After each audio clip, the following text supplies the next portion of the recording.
अब अपने कबीर ग्रंथावली जो श्याम सुंदर दास, हाँ श्याम सुंदर दास क्या है, हाँ श्याम सुंदर दास के द्वारा जो संपादित है कबीर ग्रंथावली, उसका लास्ट अंग है पर्चा को अंग। इसका अध्ययन करते हैं हम आज।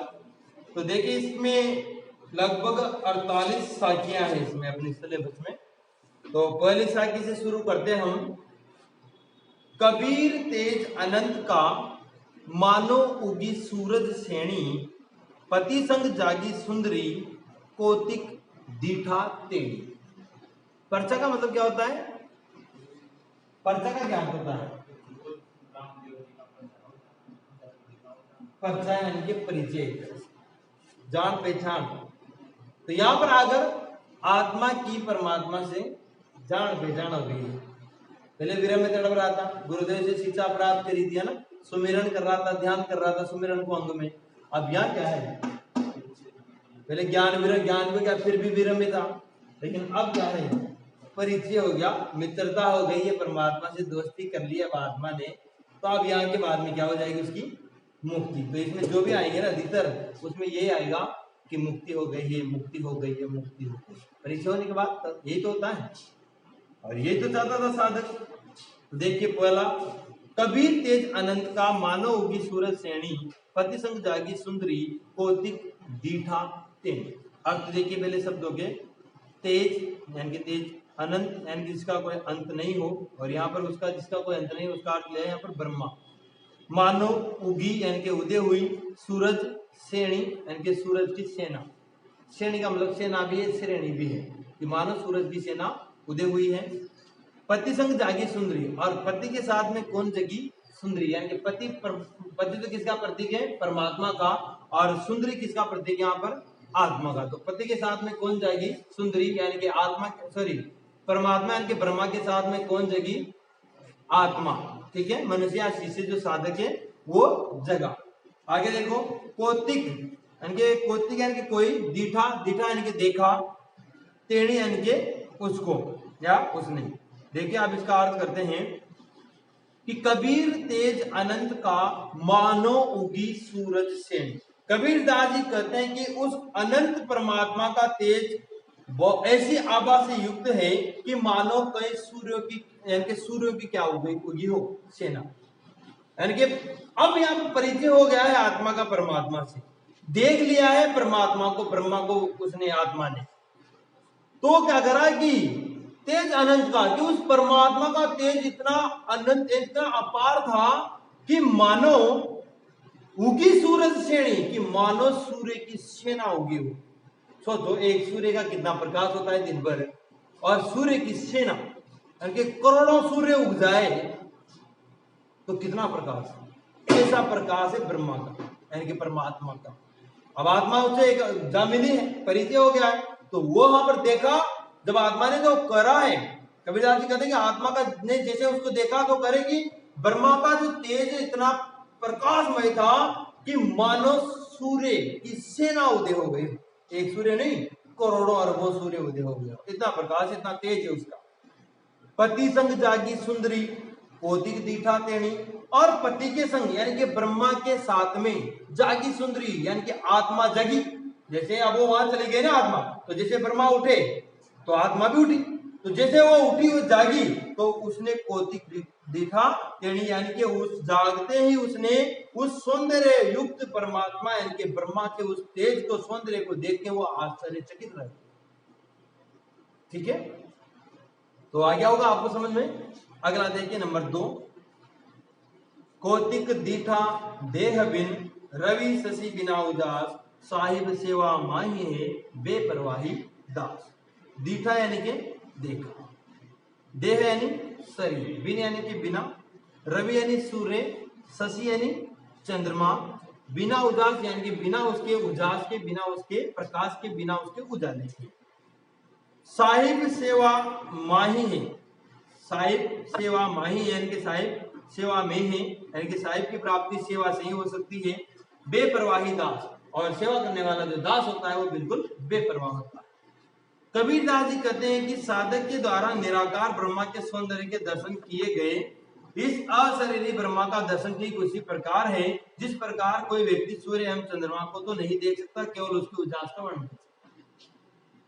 कौतिक दीठा देह में, यानी कि शरीर के बिना, ब्रह्मा का कोई शरीर थोड़ी है कि वहां जाके मैंने ब्रह्मा को जैसे देखा, उसका शरीर तो नहीं है, लेकिन उसका जो आभास है, उसका जो प्रकाश है वो किसके समान है?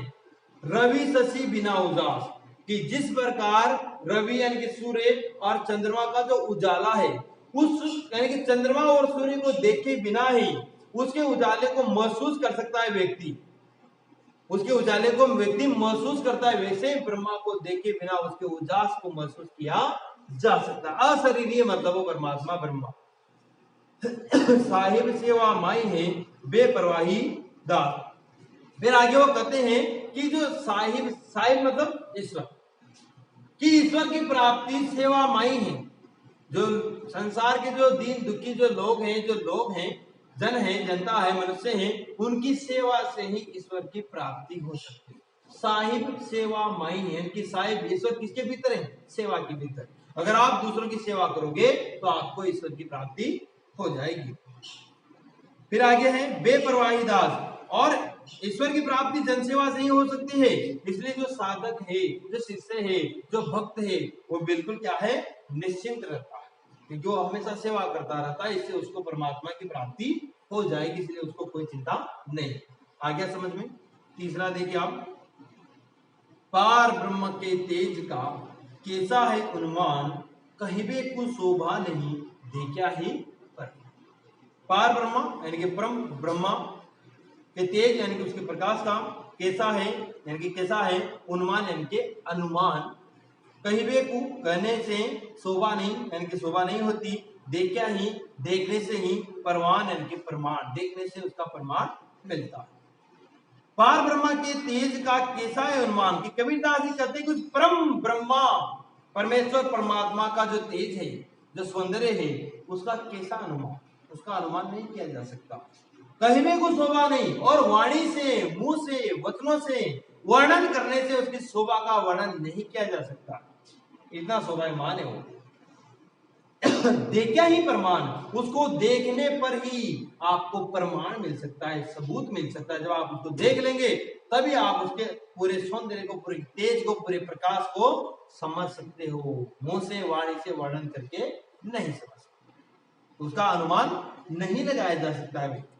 4 नंबर देखिए आप, अगम अगोचर गमी नहीं, तहां जगमगे ज्योति, जहां कबीरा बंदगी, पाप पुण्य नहीं छोड़ती।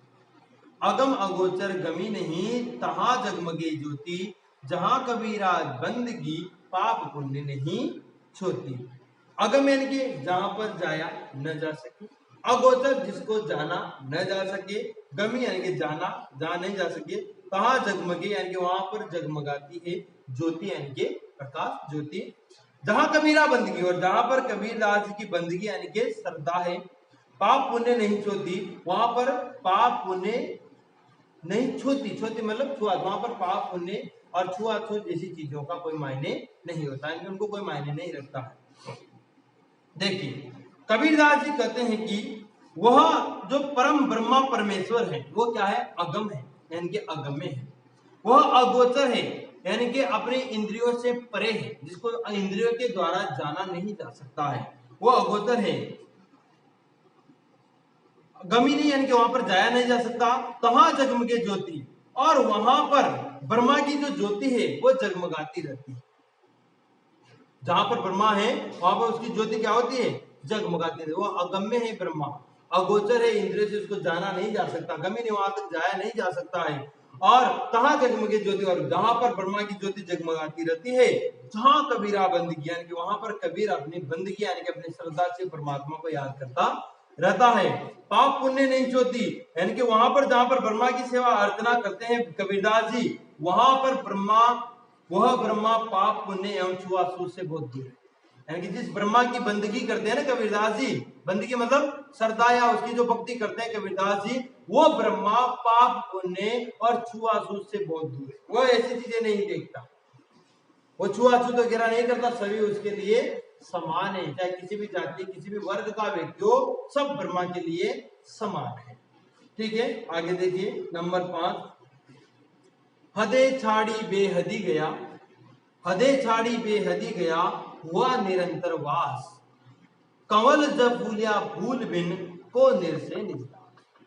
आत्मा को परमात्मा की प्राप्ति हो चुकी है ना, परिचय हो चुका है, पर्चा को अंग पढ़ रहे हो आप, तो इसमें एक ही चीज ये ट्रिक मान लो आप कि हर एक साखी में आपको ऐसा लगेगा कि आत्मा परमात्मा से जा मिली, और मिलने के बाद वहां जो देख रही है उसका वर्णन कर रही हो। अभी भी ऐसा है क्या? अब इसमें भी वही चीज है, देखिए कि हदे छाड़ी बेहद गया, यानी कबीरदास जी कहते हैं कि मैं यानी कि साधक आत्मा अपनी हदों को छोड़कर, एक सीमा होती है संसार के लोगों की, उस सीमा को छोड़कर, उस सीमा को पार करके मैं हद को छोड़कर हुआ निरंतर वास, यानी कि बेहद गया, बेहद यानी कि जिसकी हद ही नहीं है, हद रहित, वहां तक चला गया, मतलब वहां कौन है? परमात्मा, यानी उनके पास पहुंच गया, हुआ निरंतर वास, और वहां पर मेरा निरंतर वास होने लगा है, मेरा निरंतर परमानेंट वहां पर प्लाट कट गया है, मेरा मकान अब वही बन गया है ना, हुआ निरंतर वास, यानी कि वहीं पर मैं निवास करता हूँ। कंवल जब फूला फूल बिन, और वहां पर मैं जाकर क्या देखता हूँ कि कंवल जब फूल, यानी कि कमल वहां पर फूल रहा है, यानी कि कमल खिल रहा है, फूल बिन, किसके बिना? डाली के बिना है, डंठल होती है ना, कमल डाल होती है, कि कमल नाल के बिना वह फूल खिल रहा है, ये कैसा चमत्कार, वो है भाई साक्षात परमात्मा को देखना, कि वहां पर नीचे ऐसे जरूरत नहीं है, नाल की जरूरत नहीं है। ब्रह्मा के पास जाने के बाद वहां उसने देखा कि कमल किसके बिना ही खिल रहा है?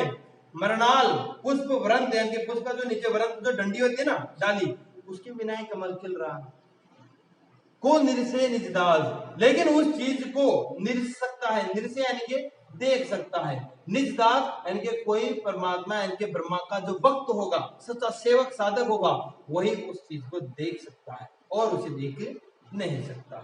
आगे देखिए नंबर 6,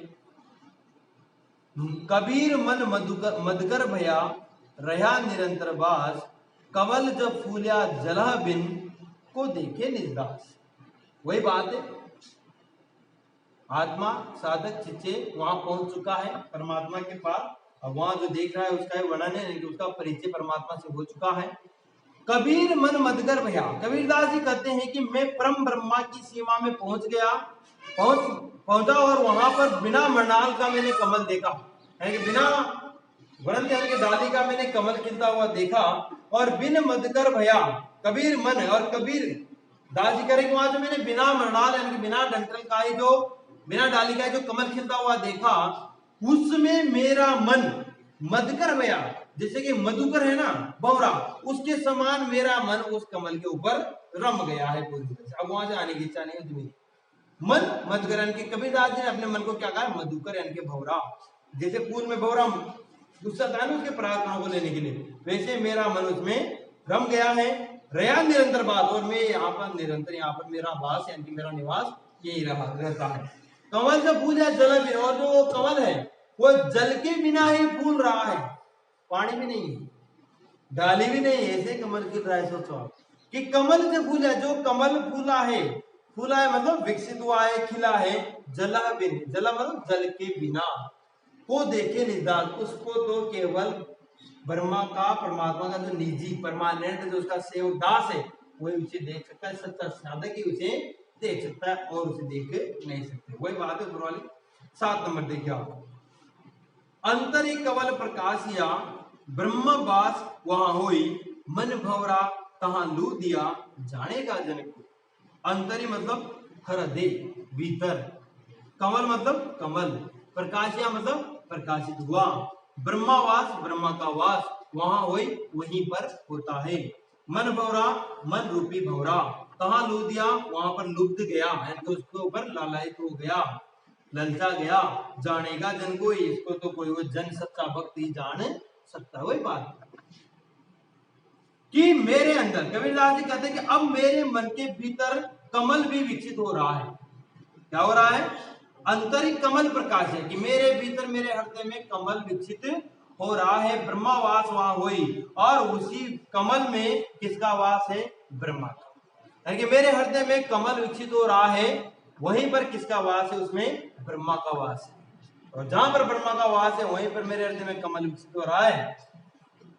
मन भंवरा तहां लू दिया, और इस खिलते हुए कमल को देखकर मेरा मन रूपी भंवरा उसी पर मंडरा रहा है, उसी के ऊपर बार बार लालायित हो रहा है। किसके ऊपर? जो कमल खिला हुआ है ना ब्रह्मा रूपी, उसके ऊपर, यानी कि ब्रह्मा से अब अलग नहीं होना चाहता। मन रूपी भंवरा कमल के ऊपर मंडरा रहा है, वैसे ही आत्मा है, जो मन है कबीरदास जी का, वो भ्रमर यानी कि फूल, वो कमल किसका प्रतीक है? ब्रह्मा का, उसके ऊपर मंडरा रहा है, उससे अब दूर नहीं होना चाहता है। जानेगा जिनको, और इस प्रकार की जो रहस्यपूर्ण जो बात है स्थिति, उसको कोई विशेष प्रभु भक्त ही जान सकता है, और व्यक्ति इसको जान नहीं सकते। देखो समझ में आ रहा होगा आपको कि परिचय हो रहा है यहाँ ब्रह्मा जी से। तो पर्चा को अंग के साक्या है। 8 नंबर देखिए आप, सायर नहीं सीप बिन स्वाति बूंद भी नाही, कबीर मोती नीप जे सुन्नी सीसर गढ़ माए। और सुनने में अर्थ देखो, अब यहाँ सायर का मतलब होता है सागर, सीप मतलब सीप होता है ना जिसमें मोती उपजते हैं, हाँ, और स्वाति जो बूंद पड़ती है, स्वाति नक्षत्र की बूंद, वो बूंद भी नहीं, कबीर मोती, कबीर मोती निपजे, यानी कि मोती उपजते हैं, निपजे मतलब उपजते हैं, उत्पन्न होते हैं। सुन्नी मतलब सुनने, सीसर गढ़ माई, यानी कि सुनने का जो कर सकते हैं, हृदय कर सकते हो आप, सुनने का जो हृदय है, यानी कि जो आकाश है, वहां पर भी उस गढ़ में, यानी कि जो ब्रह्मा का जो गढ़ है, निवास है, वहां पर पहुंचने के बाद भी मोती कबीर के हृदय में, यानी कि जो साधक है उसके हृदय में भी उत्पन्न हो सकती है। अब इसका अर्थ समझिए, साहे नहीं सीप बिन स्वाति बूंद भी नाही। कबीरदास जी अपने मन में खिलने वाले जल एवं मृणाल विहीन कमल की विशिष्ट स्थिति स्पष्ट करते हुए करते।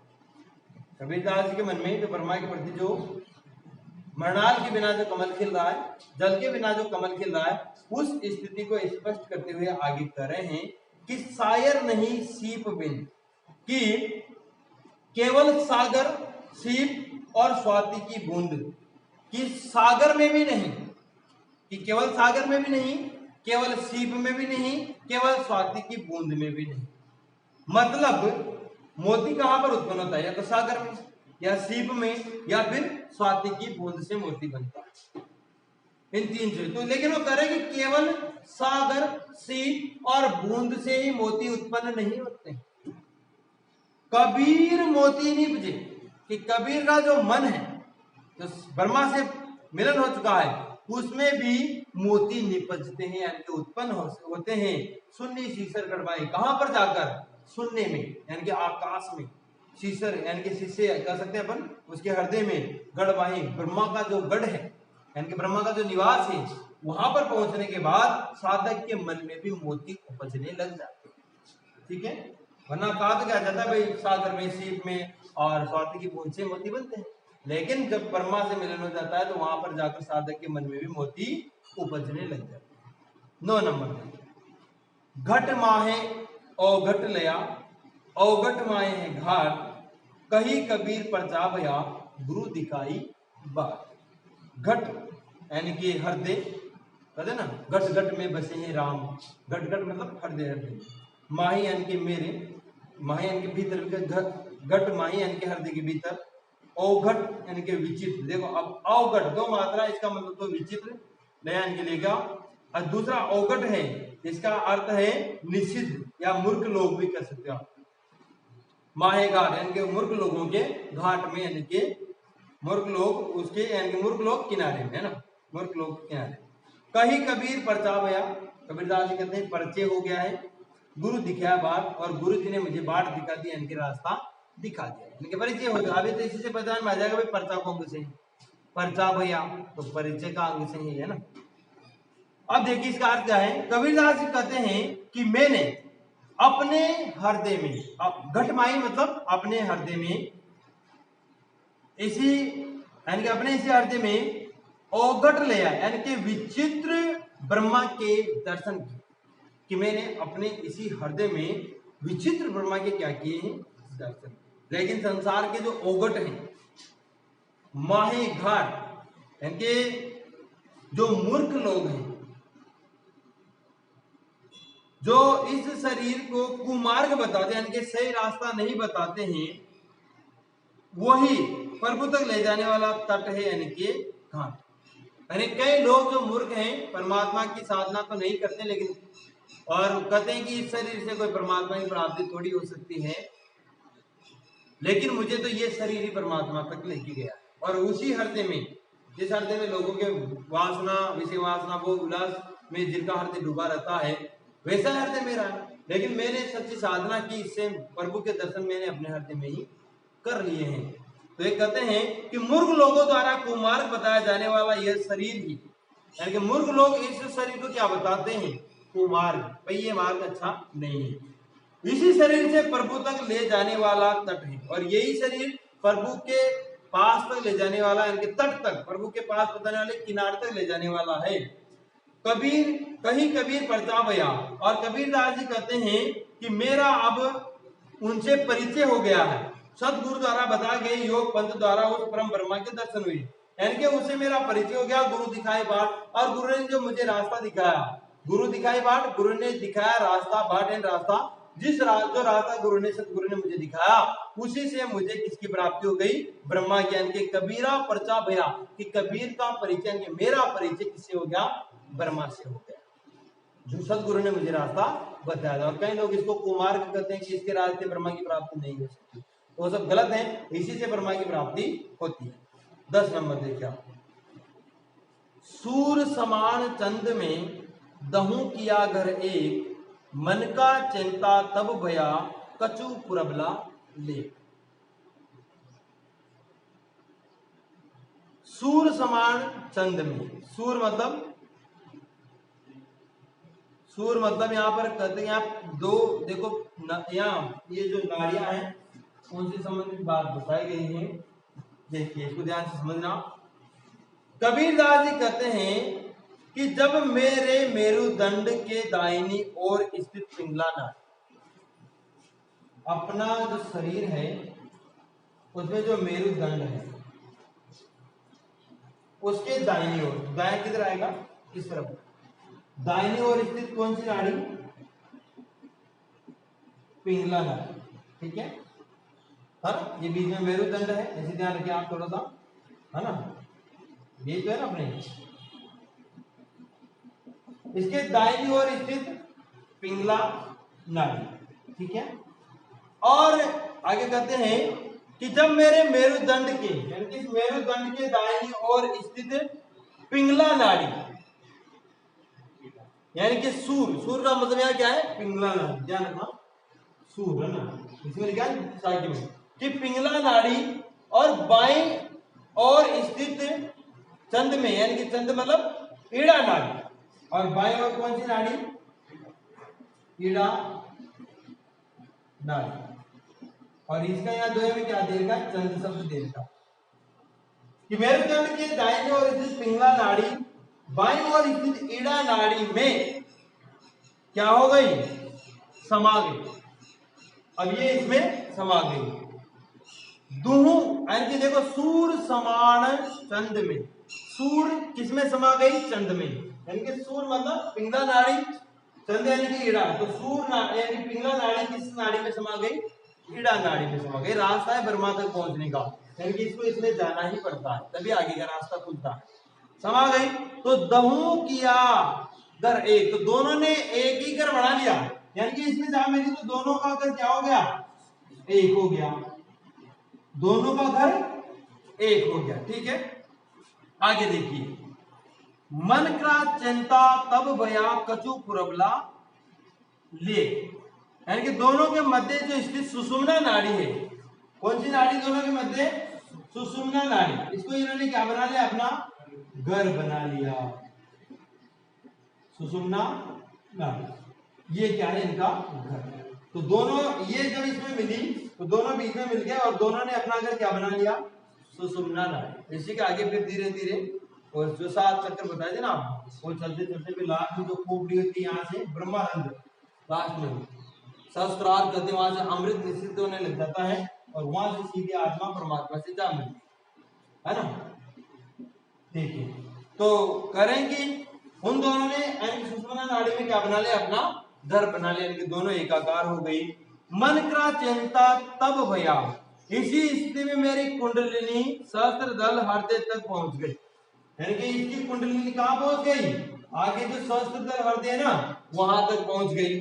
सहस्त्रदल हृदय तक पहुंचकर अमृत का पान करने लगी। जब सहस्त्रदल हृदय तक पहुंच जाती है कुंडली तो वो वहां पर अमृत का पान करने लग जाती है। तो मन का चिंत्रा तब भया कुछ प्रबला के लेख, यानी कि मेरे यह तो पूर्व जन्म के जो मेरे अच्छे कर्म थे उन्हीं का सुफल मुझे मिला है, उन्हीं का अच्छा फल मुझे मिला है।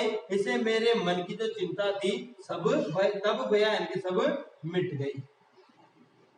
ये तो चाहता है साधक परमात्मा से, यानी कि इसमें मिलकर भी धीरे धीरे साधक आज अमृत प्राप्त करता है और सीधा आत्मा परमात्मा के पास चली जाती है। सहस्त्रार्थ जो 7 चक्र बताए थे ना उनसे गुजरते गुजरते। तो यहाँ पर ये है सूर समान चंद में कि पिंगला नाड़ी इड़ा नाड़ी में मिल गई है। धू किया करे दोनों ने सुषुम्ना नाड़ी को अपना घर बना लिया है। मन क्राच यंत्रा तब गया, यानी कि इसके बाद यानी कि स्टेप पार कर ली, गेम में स्टेप पार करते ना वैसे इसमें भी स्टेप पार कर ली। तो उसके बाद उसके मन का चिंता यानी कि चिंता मिट गई है। कछु पुरबला लेख, और इसका वो क्या करता है कि ये तो मेरे कुछ पूर्व लाइन के पूर्व जन्म का कुछ लेख था, कुछ अच्छे काम थे जिसके कारण मैं यहाँ तक पहुंच पाया। ये अपने 10 साखियां हो गई इसकी, ठीक है।